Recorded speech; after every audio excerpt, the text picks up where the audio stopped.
Partners van TVL Sportarena zijn S. Oliver en Bloemenhuis het Kwekerieke.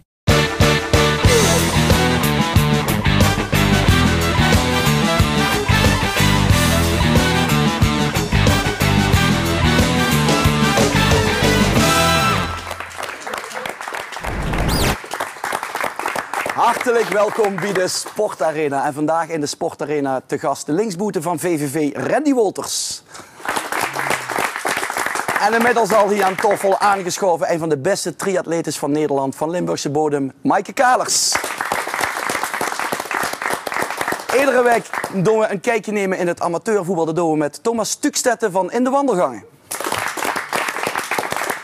En om me Gerry en aan tafel de mensen al van de Club van de Week hockeyvereniging Weert. En namens de hockeyvereniging hier aangegeven de voorzitter Roger de Rauw en de bestuurslid en voorzitter van de technische commissie Bas Pluimen. Welkom heren. Dankjewel. Roger, met ik beginnen als voorzitter. Wat is hockeyvereniging Weert voor een vereniging? Nou, hockeyvereniging Weert is een vereniging in het Weertse die echt een hele belangrijke sociale functie vervult. We hebben 800 leden, waarvan 450... 800? 800 leden. Dat is enorm. Ja, dat is gigantisch. Waarvan 450 jeugdleden. Oh. Dus die spelen in 45 teams. En eigenlijk van de zaterdag en de zondag is het volle bak op de club. En eigenlijk in een weekend treffen ze tussen de 1500 en 2400 man die over die vereniging heen gaan. Maar 800 leden en dan zoveel teams, dat is een organisatie, dat is een bedrijf. Dat is inderdaad een bedrijf. Het aantal vrijwilligers wat we daar ook bij nodig hebben, dat loopt ook in de... Het zijn er meer dan 100. Ze kijken naar coaches, naar trainers, naar... Is dat makkelijk aan te komen? Nou, het kost wel enige tijd om mensen te enthousiasmeren. Maar op het moment dat mensen, en dat is het leuke van de club, iedereen is welkom in de club. Het is een warme vereniging. Op het moment dat de mensen in de club zitten en zijn, gaan ze steeds meer aanpakken. En wordt het een vorm van weekendbesteding. Ja. Zoals met mij ook gebeurt. Ja. En met die collega Bas nummer gaan ook. De zit in de technische commissie, voorzitter van de technische commissie. Betekent dat stuk bijvoorbeeld bepaalt wem in eerste team, tweede team, derde team hockeyt, wem in de jeugd standaardteams hockeyt? Of? Nou, in de eerste teams, dat regelt de trainer-coach van het eerste team. Dat ken je toch zelf?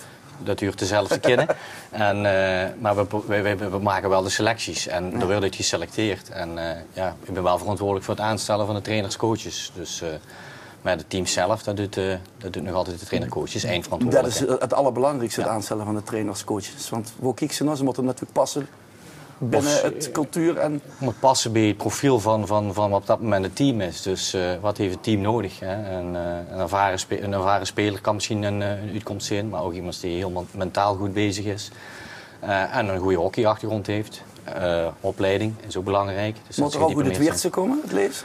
Nee, dat hoeft niet. Dat is geen pre. Nee. We hebben nu Ties Willems, dat is een trainer-coach bij Heren 1, die komt uit Eindhoven.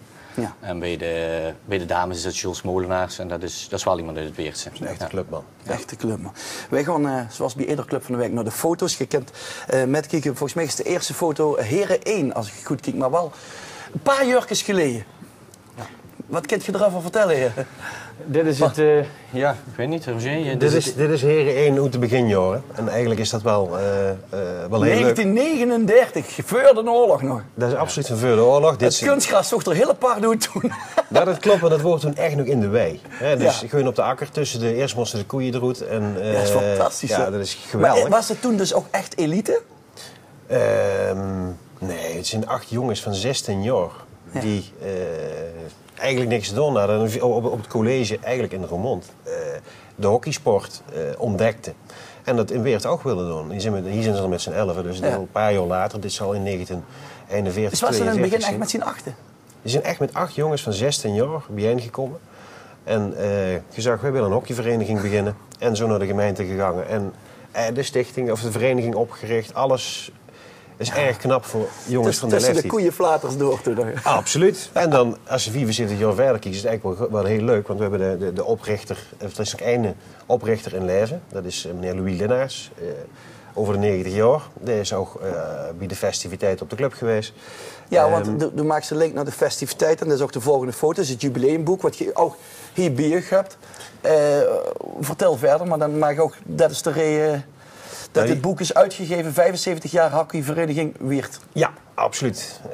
Nou, Bas is de neven bestuurslid en voorzitter TC ook, zeg maar, de man die met een team van 10 mensen een redactiecommissie daar is om het boek te maken. Het is een boek, het is een plaatjesboek. Dus er staan heel veel foto's in, eigenlijk van door de hele club heen. Van mensen die heel belangrijk zijn geweest voor de club, die heel veel vrijwilligers gedaan hebben voor de club. De oprichter, een van de levende oprichters, staat er nog in. Ja, dat is ook fantastisch. op de foto Ja, zichtbaar. Het jongste dametje is een van ons meest talentvolle jongste spelertjes. En, er zitten een aantal generaties tussen.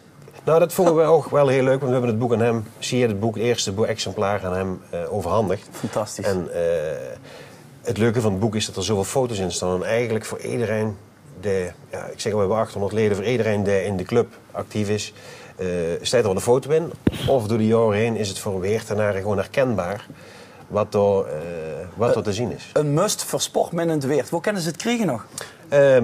Uiteraard op de club, Ja. bij ons.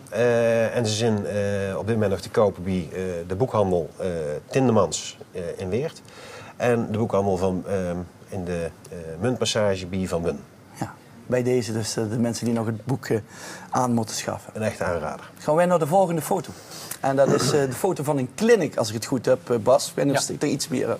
Ja, dus de clinic die is tijdens het jubileum, weekend of de festiviteiten, is die georganiseerd door onze sponsor, de Rabobank, met Bovenlander en Bovenlander. En dat is de hele jeugd bij. Floris-Jan Bovenlander was erbij? Nou, daar was er niet bij. Oh. Dat is eigenlijk het bedrijf van Floris-Jan Bovenlander, Okay, Oud International. Oud Hockey International. Ja. Ja. En die hebben 2 Oud Internationals bij betrokken. Zie je op de foto volgens mij nog Maartje Goderie. Ja. Ja. En Jeroen Delmee, allebei ook winnaars van de Olympische gouden medaille. Zo, dat zijn niet de mensen. Hè. En dat trekt de jeugd wel aan, want daar kijkt men toch wel tegenop. En die kunnen toch wel de foefjes van de hockeytechnieken bijbrengen tijdens zo'n clinic. En dat is het leuke ervan. Dat wordt op een speelse manier gebracht. Ja.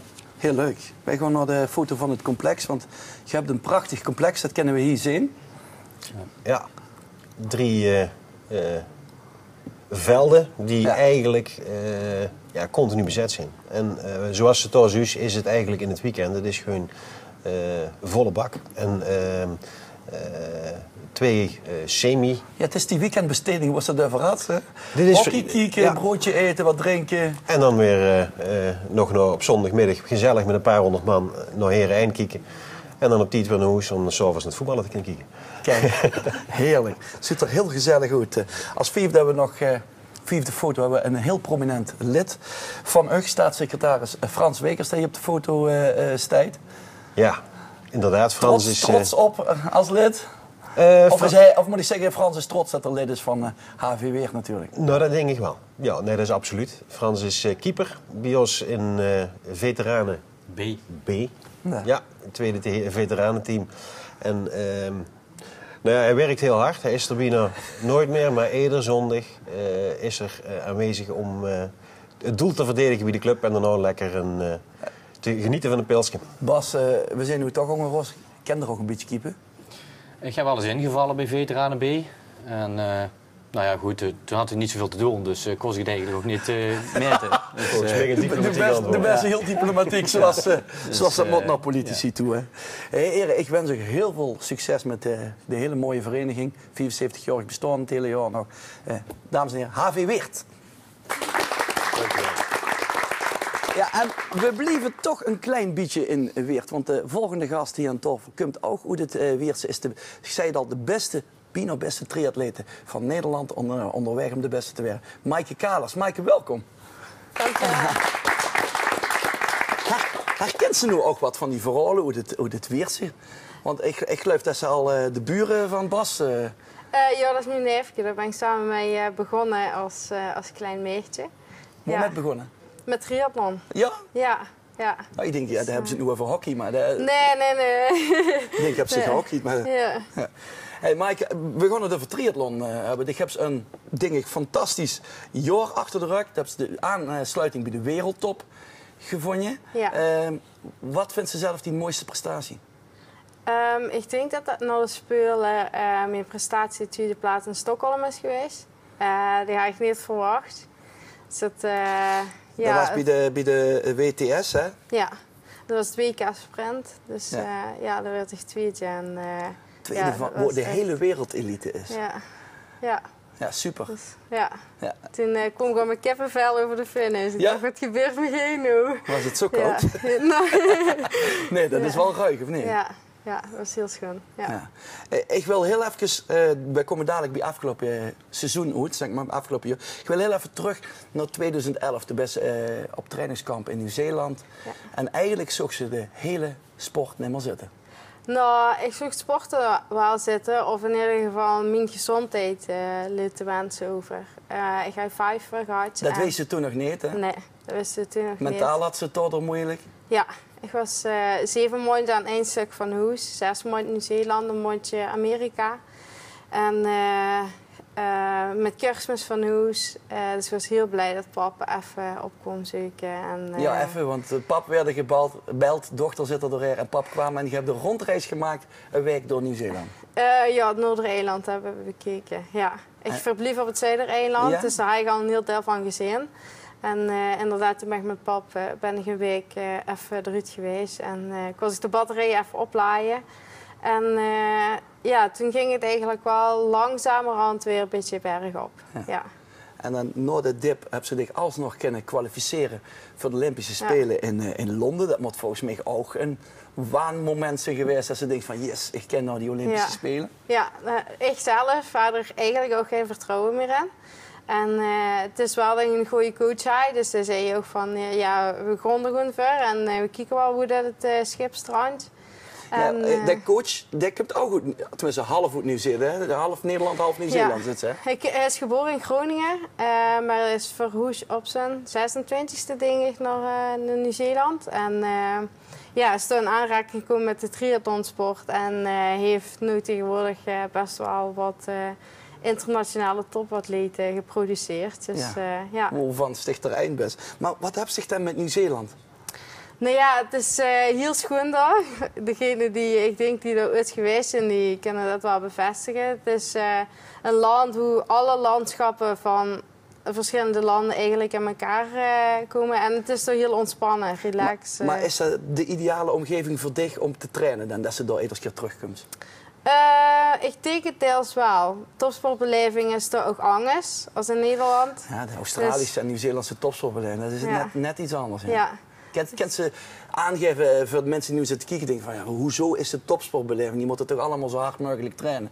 Ja, lullig veel misschien voor interviewers. Dus, er werd dus niet negatief geschreven over topsport. Er werd, ondanks dat er dan een niet goed, volgens de mensen, resultaat geproduceerd werd er even goed naar het positieve gekeken. Is dus net sportarena? Ja, soort van. Ja, dus dat en ik heb begrepen, Australië en Nieuw-Zeeland gewoon dagelijks topsport, dagelijks triathlon nog op televisie. Ja, dat is vol, het is wel, daar is eigenlijk een beetje volkssport, ja. Dus dat vindt zich wel lekker om zich door een vuur te bereiden. Ja. Maar er waren ze die vooral richting Olympische Spelen, dat ze zich alsnog ging kwalificeren. Ja, dus er was in San Diego, moest ik in top 12 halen, dit is de foto ervan. Ja. En als je niet alles goed in de box goed bij de wisselzone, dan krijg je een penalty. En ik ga in mijn badpits niet in de box, dus ga een penalty. En ik liep op dat moment met een groepje. De eerste plaatsen waren al vergeven tot top 6. Dus het was 7, 8, 9, 10, 11 en 12. Dus ik ga 4 plaatsen nog. En op dat moment liepen er 8 dames met mij. En ik ga een penalty van 15 seconden. Dus ik viel terug naar de 13e plaats. Toen dacht ik de penalty genomen. De mooie top 12 halen. Ja. En toen hebben we nog de laatste ronde 2 dames kunnen inhalen. Toen werd ik 11e. Ja, toen heb ik me geplaatst. En wie uitzicht dan als ze over de streep kunnen zijn? Welke ontlading is er dan? Ik heb papa en mam gebeld. Die waren toen aan het kijken, want pap was jarig op die dag, dus er was ook familie en er was geschreeuw in de kamer en er was een blijdschap. Is hij wel eens een topsporter geweest aan tafel, die het gezag? topsport is een aaneenschakeling van dieptepunten met een enkel hoogtepunt. Hoogtepunt voor Dick-Waas, dat is een Olympische Spelen Kois. Ik denk de wedstrijd op zich, misschien de Olympische Spelen denk ik niet, maar de wedstrijd op zich in de Olympische Spelen is misschien wel een dieptepunt geweest met een 41ste plaats. Tenminste minder dan dat ze verwacht had. Ja, ja. Aan de ene kant natuurlijk, iedereen hoopt jou zijn beste race te racen van het seizoen. En dat kan natuurlijk niet. Ik bedoel, iedereen wil jou een Olympische medaille halen. En in deze zin er maar 3 die tevreden dan naar huis gaan. Dus ja, 41 sta ik niet verwacht. Ik ga wel een beetje hoger gehoopt. Maar aan de andere kant, als ik zie hoe ik vanaf kom, dan was het eigenlijk wel logisch dat ik er niet heel goed zou zijn. Ja. Ja, en dan vind ik het tekenend voor Dick dat ze niet bij de pakken neer gaan zitten. Dat ze juist door de energie uithaalt om nog meer te gaan trainen. Volgens mij weer terug in de winter naar Nieuw-Zeeland. Ja. En wat ik heel mooi vond, zwemmen is die minste onderdeel van de 3. Ja. En dat kwam, heb ik gelezen, dat ze te weinig kracht in de schouders had. Vertel eens wie ze dat getraind hebt toen. Nou ja, mijn bijnbeelden vastgebonden. Hè? En inderdaad, een bandje om de enkels en zwemmen maar. En, dus dat is echt alleen maar... Ja, ja. Ja, en daar ben ik dan nog wel meer kijken natuurlijk. Maar ja, daar werd ze vol in geïnvesteerd inderdaad om die schouders even wat sterker te krijgen. Ja. En dan ga je ze dan weer wedstrijden lopen en best en verbaasd dat het ook zoveel beter gaat qua resultaten. Aan de ene kant dan denk je, wow, het valt op zijn plaats. Maar aan de andere kant, ja de oren die je erin stopt, ja. Het is natuurlijk altijd afwachten of dat het zich uitbetaalt. Ja. Maar ja, er werden zoveel oren ingestopt. Ja, dat is het fantastisch in de World Triathlon Series. Ze is net al tweede in Stockholm. Dat deed ze zo goed, want dat is nog een tweede plaats volgens mij. En een aantal keren 6. Ja. Dat ze voor de laatste wedstrijd zelfs 6e stond in het algemeen klassement. Ja. Er is nog nooit een Nederlander bij de eerste 10 gekomen. Nee. En dan mocht ze terug naar Londen. Ja. Olympisch circuit. Ja. En dan heb ze die, ja, laat ik zo doen, dat heb ze die de dag niet toen. Nee. Ik heb een paar mooie voor eigen voedselvergiftiging gehad. En dat was bij het EK in Alanya, hè? Ja. En dat bleef langer hangen als dat ze in eerste instantie gedacht hadden. Dus ik ga inderdaad tussendoor nog wel een 6e plaats in Stockholm. En ik denk dat dat een beetje puur geluk was. Maar in Londen, daar was het even pech en even shit. Ja. Nu is het seizoen afgelopen, is 12e geworden in de World Triathlon Serie. Even een fantastische prestatie. Als ik dan vergelijk was zijn nieuwstijds ten opzichte van een jaar geleden. Ja. En dan vooruit ging, want de best pas 23 jaar. Hè? Ja. Wat is die ambitie? Ik hoop het met zo'n medaille toe te komen van de Spelen. Het liefst in Rio. Ja. Maar volgens mij qua kracht, Rio is over 2 jaar. Ja. Qua kracht moest ze over 6 jaar. Pas zit ze volgens mij pas echt op die top, hè? Ja, zo rond de 30, net veel 30 is een beetje een topjaar meestal voor triatleten. Maar Rio op zich, er zijn een aantal jonge atleten inderdaad die ook wel goed aan mij kunnen. Dus Rio is warm, dat vind ik lekker. Het is droog. Het is droog, dat vind ik lekker. Dus ja, ik hoop dat het een beetje een pittig fietsparcours is. Dat inderdaad een beetje uitgefilterd wordt, de slechte fietsers. Want we mogen steren. En dan zie je toch wel vaak dat een beetje minder goede fietsers toch wel mee kunnen. Dus ja, dat zou wel een mooie wedstrijd zijn. Ja. De trains in het Nationaal Trainingscentrum in Sittard vooral. 20 tot 25 uur in de week. Collega van de Rachel Klamer is daar weggegaan. Dick zit veel in Nieuw-Zeeland. Dat is niet van niks het Nationaal Trainingscentrum. Een beetje, zijn die faciliteiten daar niet zo top dat iedereen doorblijft? Nou, voor Nederlandse begrippen zijn ze top. Ja. En jij bent wereldtop, je wilt meer. Ja, je zoekt altijd naar het beste, het ideaalste, de details. En daar heeft het klimaat natuurlijk ook mee te maken. Ja. Een 50 meter bal te hoog wel. Ja. Dus, heel even aan het einde, de afstanden die ze loopt. Daar hebben ze het over de sprint en we hebben het over de Olympische afstand. Ja. Noem eens even wie langzaam moet zwemmen, fietsen en rennen. Een Olympische afstand is 1,5 kilometer zwemmen, 40 kilometer fietsen en 10 kilometer lopen. En de sprint is de helft ervan, dus dat is 750, 20. Dat is voor mij geen sprint meer. Ja. Oh, Ja. geweldig, geweldig. Ja. Ja. En dat trainen, want dat moet allemaal, die sporten moeten apart getraind worden. Hè? Die kan niet op één dag 2 sporten. Nou, je wou meestal smergens zwemmen. En dan smiddags inderdaad een tweede onderdeel. Soms ook nog zelfs wel een derde onderdeel. Maar het is wel inderdaad lastig. Je gaat 3 sporten.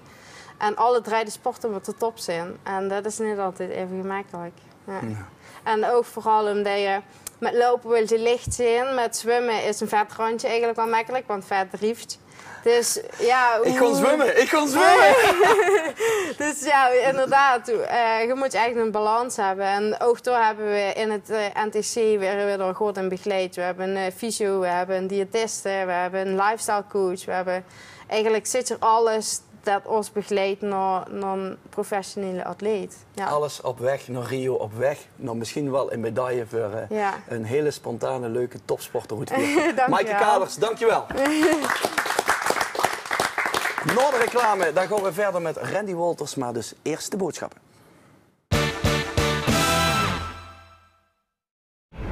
Partners van TVL Sportarena zijn S. Oliver en Bloemenhuis het Kwekerieke.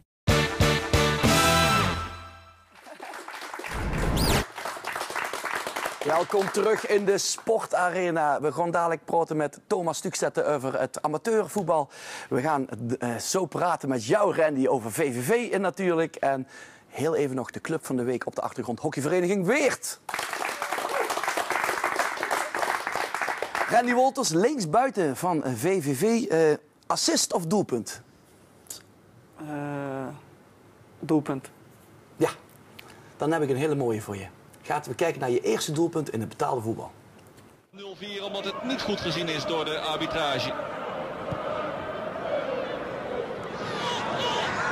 Wolters. Wolters. George. Schiet tegen een ploeggenoot op. Wolters alsnog. En zowaar. Nog een eretreffer ook voor FC Utrecht. Via A-junior Randy Wolters. Hij brengt de stand op 1-4. En de jeugd hier op de tribunes viert in ieder geval feest. Want de eer is gered. Zijn allereerste goal uiteraard in de Eredivisie voor deze debutant Randy Wolters. In de ploeg gekomen halverwege 1-4. Ja, scoren bij je debuut lijkt me sowieso al machtig mooi. Maar dit is natuurlijk op dit moment helemaal leuke beelden. Ja, het is grappig omdat je nu de club waar je tegen je debuut maakte, daar voetbal je nu zelf voor. En, ja, dat is wel grappig. Hoe oud was je toen? 17. 17 jaar, debuut Utrecht, je scoort gelijk. Je krijgt daar bij Utrecht volgens mij te maken met een trainer die heel veel vertrouwen in je heeft. Een trainer die we allemaal kunnen. Ja, Van Hanegem, dat, de naam zegt het al. Het is een legende denk ik in Nederland. En een bijzondere man. En hij gaf mij heel veel vertrouwen. En, vooral omdat Hoe merk je dat, behalve dat hij je opstelt, dat hij jou vertrouwen geeft? Ja, hoe die met je bezig was. Ik kwam voor UVS B1, zeg maar. Dat is Leiden. Van de amateurs. En, de amateurs, hoe zijn dat? Amateurs. Geweldig. En dan kom je bij het eerste van Utrecht en dan... ik had volgens mij pas 2 keer meegetraind en tot hij je dan in de rust al gelijk ingooit. Dan, dat zegt wel wat, zeg maar, qua vertrouwen. En dat was mooi. Ja, het rare was toen Van Hanegem weg moest. Toen was het eigenlijk ook voor jou het langste tijd daar geweest. Ja. Heel mooi verhaal wat ik las. Je speelt met het tweede op dat moment tegen FC Volendam. Tegenstander ook aanstaande zondag voor VVV. En je wordt in de rust word je eruit gehaald. Omdat het de deadline is om nog in de winterstop te kunnen verkassen. Je moet gaan onderhandelen. Ja, klopt. Dat was een bizarre avond eigenlijk. We speelden eigenlijk best wel goed tegen Volendam. En in de rust ook opeens uitgehaald. En de trainer zegt van, luister, je kan worden verhuurd aan FCM. En op dat moment wist mijn zaakwaarnemer... Dan is het eerste wat je denkt, yes, Emmen! Ja, het was voor mij wel een mooie uitweg, zeg maar. Omdat ik liep een beetje mijn doodspoor daar. Ja. En voor het eerst kwam ik niet meer echt in de aanmerking. En dan ben je toch op zoek naar iets nieuws. En op dat moment kwam Emmen. En daar ben ik heel blij mee dat ik daar mijn kans heb gekregen en gepakt. En van daaruit heb ik wel een stap kunnen maken, zeg maar. Ja, van Emmen naar Den Bosch is weer een stap hoger. Ik denk nou van FC Den Bosch naar VVV. Je hebt een 3-jarig contract getekend. Is in principe weer een stapje hoger. Ja, zeker. Het kwam eigenlijk ook uit het niets, VVV. Want we waren volop in de voorbereiding met Den Bosch. En ja, er waren wel wat clubs, zeg maar, ook uit de Eredivisie. Alleen dan moest ik wachten, zeg maar, tot er bepaalde mensen weggingen. En VVV heeft zelfs een transfersom voor jou betaald. Ja, hoeveel was het? Daar mag ik niks over zeggen. Probeer het.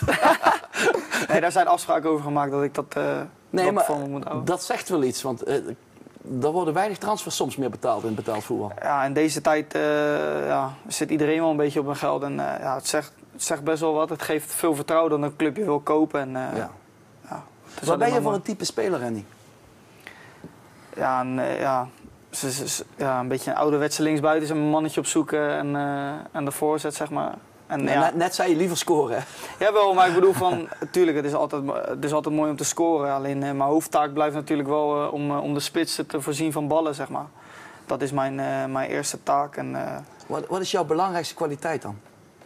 Ja, ik denk mijn voorzet en mijn scorend vermogen, denk ik. Ja. Mag ik daaraan toevoegen je drive? Dat klinkt misschien... Ik vind dat jij een bepaalde drive hebt in het veld, waardoor je publiek en medespelers net mee kan krijgen. Als ik alleen al zie hoe je een doelpunt viert, dan denk die jongens helemaal gek geworden. Ik ben er gewoon heel erg mee bezig en ik wil graag winnen, kosten van alles. En, vroeger ging ik nog wel eens over lijken, zeg maar. Alleen daar heb ik snel een stap in gemaakt om wat rustiger te doen en wat slimmer erin te zijn, zeg maar. En als we winnen en scoren, dan sta ik voorop om het te vieren, zeg maar. Ja. Ik vond dat je heel goed was begonnen bij VVV. Je speelde op een gegeven moment, dat hoorde je pas daarna, je 100ste wedstrijd in het betaald voetbal bij VVV.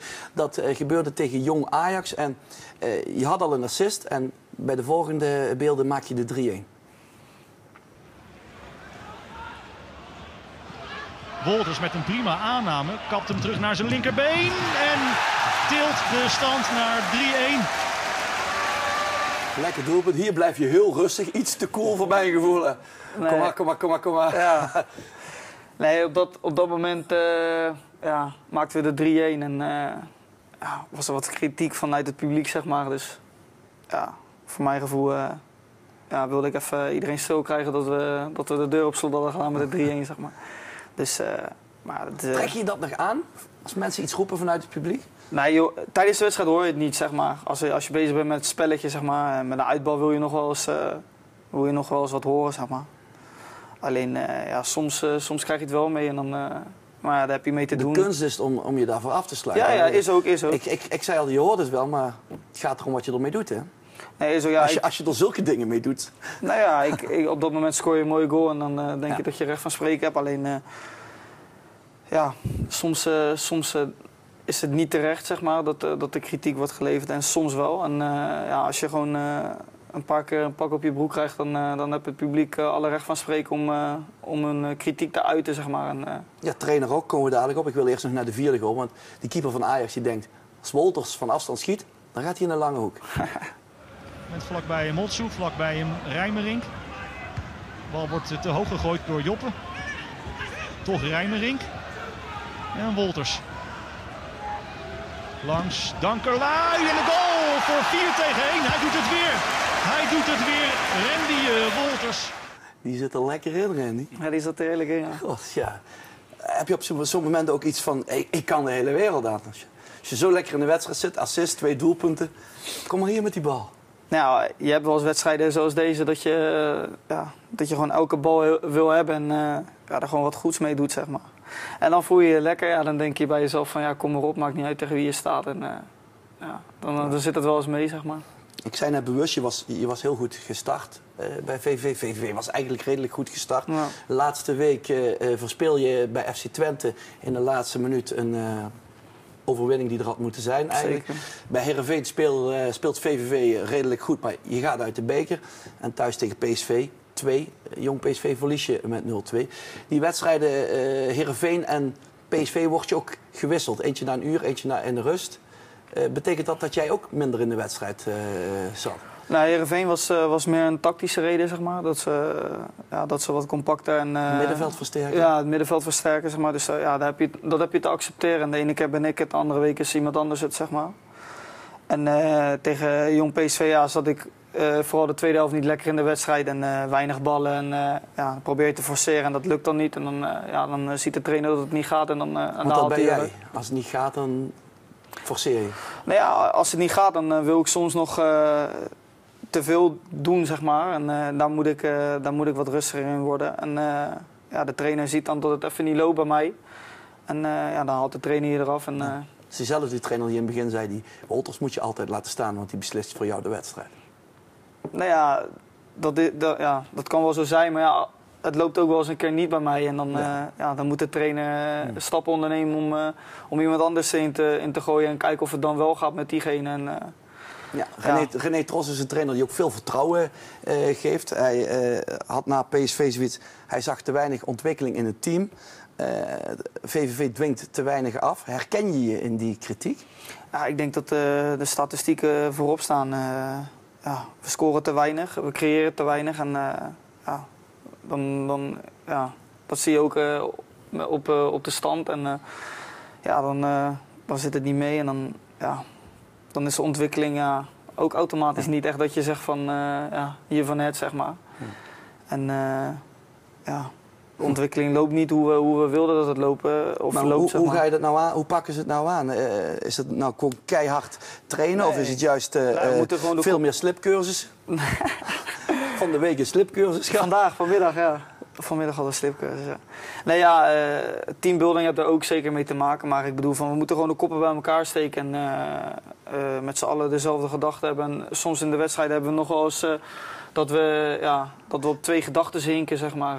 In onze tijd was die slipcursus pas na de wedstrijd. Maar ik denk dat dat iets anders was. Maar, je had al een link met Limburg, zei je? Ja, ik heb wat familie van vaderskant hier in Limburg wonen. Waar? Posterholt. Posterholt. Dus je spreekt ook een woordje Limburgs? Een beetje, ja. Nee, ja, ik versta het wel redelijk, zeg maar.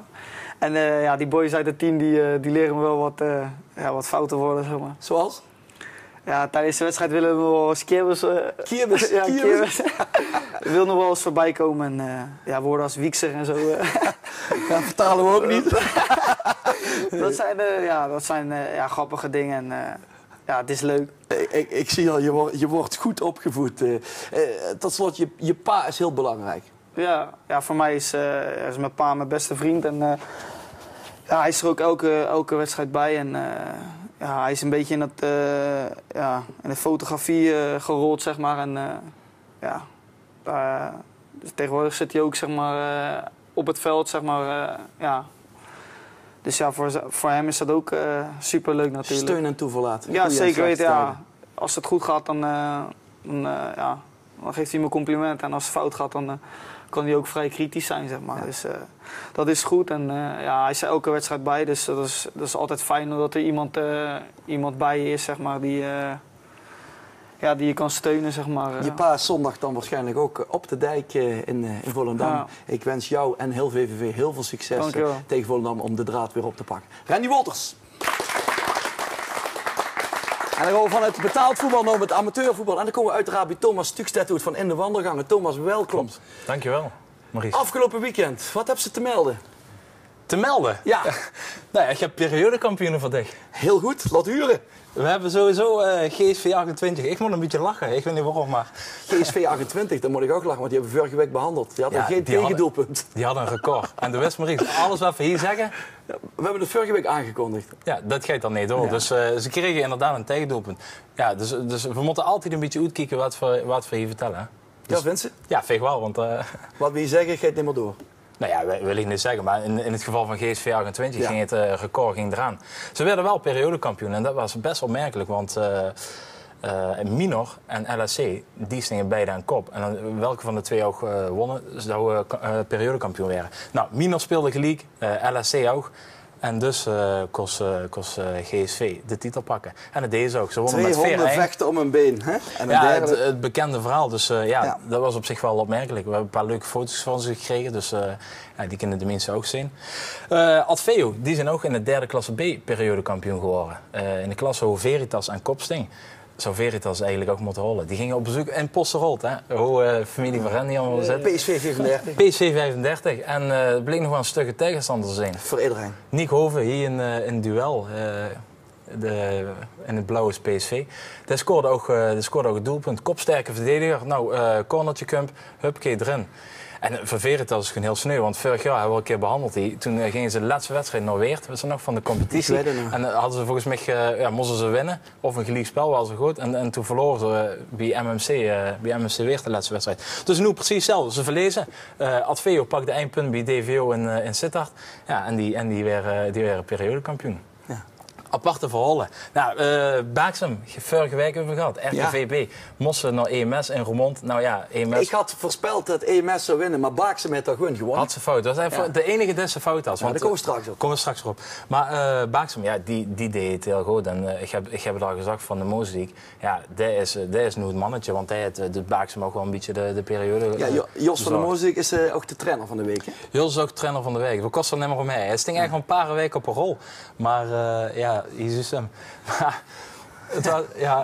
Maar we wilden echt wachten tot er de periode pakte. En ja, het is best wel verrassend, zeker omdat zich vorige week hier vertelde dat ze vorig jaar eigenlijk tegen degradatie aanzoten. Absoluut, ze lopen ook echt met hem weg. Ik heb al verteld, hij komt van nu de tweede, trainer van het tweede, nu in het eerste. Ja, en waar je een beetje gek of niet, gewoon een berichtje op een website gezet van als Paul bij de kassa aankomt en er staan een hele rie kassa's, gewoon alle kassa's op in het dorp. Paul of Jos? Paul Hitter. Paul van de Moosdiek. Paul van de Moosdiek. Wat zei je dan? Jos van de Moosdiek. Nee, dus Paul is trainer van de week. Heel goed. Nou, de bekerloting. Waar je afgelopen week de bekerloting. En er kwamen weer een paar leuke ploeghoedkokers. Ze hebben nu voor de volgende ronde hebben ze geloot. Dus de komende ronde spelen ze 22 november. Dat is ronde 2. Ja. Ronde 3 is ook al geloot. Dat weet ook elke club al. Ja, dat is dus ronde 2 werd geloot, maar ronde 3 daar weet ze de winnaar door van speelt tegen de winnaar door. Maar hebben ze een aantal voorbeelden van leuke... Nee, het zijn zoveel ploegen. Dat gaat per regio. Dat hebben ze Noord, Midden en Zuid. Ik heb niet EVV moet tegen Mahezen. Dat is toevallig einde dag geweest. EMS Mos tegen Bevo. Dus dat zijn even twee die ik heb. Dat zijn al twee leuke. Dat zijn op zich twee hartstikke leuke. Zuster tegen Wanneer werd Becker gespeeld? 22 november, als ik het goed heb. Dus of 24. Maar in 24 zondag, ja. En die andere reeks die veld in januari. En goed, Donno werd er weer geloot. En dan zullen we eens kijken wat er goed. Want ja, Donno is nog maar één wedstrijd te winnen. En dan zit ze in de KNVB-beker. Kan het zand zijn voor amateurteams. Dat denk ik. Wat ook interessant is de tweede periode. Die begint dan aanstaande zondag. Ja, zeker. Hebben we een voorbeschouwing op een aantal wedstrijden? Absoluut. We hebben Weltania tegen Simpelveld. En dat is eigenlijk in de nummer 1 tegen de nummer 2. In 3A staat, hè? In 3A. Weltania, Herle, Welte. Nou ja, en er is ook een wedstrijd tussen twee topscorers. Tim Maassen bij Weltania staat met 10 doelpunten aan kop. En Simpelveld heeft ze Tom Gulekos. Dus dat is een interessant duel. Ben eens benieuwd wat er uit gaat rollen. Ik laat me verrassen, zou ik zeggen. Ik ook. Ik kon er dadelijk wel een gokje op wagen. Volgens mij gaan we in 5B hebben we ook een leuke. 5B. SW Münstergeleen, koploper tegen nummer 2 Amstelrade. Amstelrade, getraind door Brian Reis, is een promovendus van de 6e klasse, stond tweede. Ja, dan is het gewoon hartstikke goed. Dus ik denk, Amstelrade is absoluut de underdog. En ze proberen de eerste punten van SVM af te snoepen. Dus ook dat is een leuke pot in het zuiden. Ga het zien. En dan in 2G hebben we nog GSV. Ja, weer GSV, toevallig ook. Maar, en LHC, Laura Hoop, een combinatie. Ja, topper. Eigershoven. Nou, hij werd in geen gespeeld bij dingen. Maar dat is ook weer nummer 1 tegen nummer 2. Dus dat is heel apart. Er stond een aantal nummer 1 tegen nummer 2's op. Dus, het is nog steeds vroeg in het seizoen. Ja, dus. Het is vroeg, maar het is wel leuk. Want we hebben net de eerste periode gehad. En nu kreeg ze gelijk een paar krakers om het weer op te pakken. Dus ik hoop dat het allemaal doorgaat. De verwachtingen waren niet super goed. Maar we zien het wel. Ja, voetbal en zomersport, hè? Ja, absoluut. Hey, we gaan naar de Toto. Yes. Ja, ik had er mezelf 3 weer uitgezocht. En het gaat goed? Ja, gaat goed? Ja, maar tegen zeker, man. Het is steeds top 30 of zo. Ja, dat is nu weer gestegen, hè? Ja, gang door. Ja, kijk, volgens mij sting ze op plaats 32. Ik sting op 24. En iemand van onze redactie, Peter, kent ze ook wel, Peter Bussels, destijds tussen ons in nog. Maar ik zeg dus nog steeds boven mij. Ja, absoluut. Dan ga ik hem toch zelf invullen. Ja. Maar welke wedstrijd had ze? Ik uiteraard eerste klasse D, SVC. Ja, ik heb ze wel gehad vaak, maar tegen Zomeren. Ja. Ik heb er 3 uitgezocht van ik denk Kijk, vertel je, ben ik zeker dat dat uitkomt. Dus? Zomer is een hele goede ploeg. 0-2. Oké. Ja, dat... Nou ja. Ga ik naar de tweede klasse H, NWC tegen Sittard. NWC Brabantse ploeg duidt het goed, speelt Toes. Sittard zit er net onder, maar die doen het ook. Topscorer van NWC, 11 doelpunten. Ja, ik denk zeker door in Asten gok ik toch op NWC. Ik denk het ook. 2-0. Sinds een Sittard niet beliemend, maar ja. Ja. En ik vond, dat moest ik pakken, in de 4e klasse E, een heuse derby. Ja. Slek tegen Rios. Ja. Ja, dat is fantastisch. Maar Rios heeft een scorend vermogen in die klasse. Dat is ongekend. Dus sorry Slek, maar ik denk dat Rios toch het wint. Ja. Ook 0-2. Du hebt zich echt voorbereid, hè? Ik heb me nu echt voorbereid. Nou, dan... Ik ga die top van die ranglijst... Ja, nu best wel echt serieus mee bezig geweest. Nu ben ik benieuwd of dat ook ten uit komt in de score. Normaal is als ze immers vreugd totaal geen verstand van voetbal heeft. Laat hij de totem invullen, is het beste resultaat. Ja. Ja, ik weet niet of dat zo met amateurvoetbal is. Dus als ik het volgende week in de topzone heb ik geen verstand van voetbal. Ze zeggen het, hè. De feiten. Het zijn de feiten dan. Thomas, dankjewel. Moest er nog het kwijt? Of, Nee, helemaal niks. Dit was, nou, dankjewel. Tot de volgende keer. Was er nog het kwijt? Ik ga gewoon afsluiten. Ik ga Randy bedanken. Ik ga de Club van de Week bedanken. Ik ga Maaike Kalers bedanken. HV Weert. Dus volgende week zijn we er weer terug met een nieuwe Sportarena. Bedankt voor het kijken. En een heel fijn weekend. Hoi!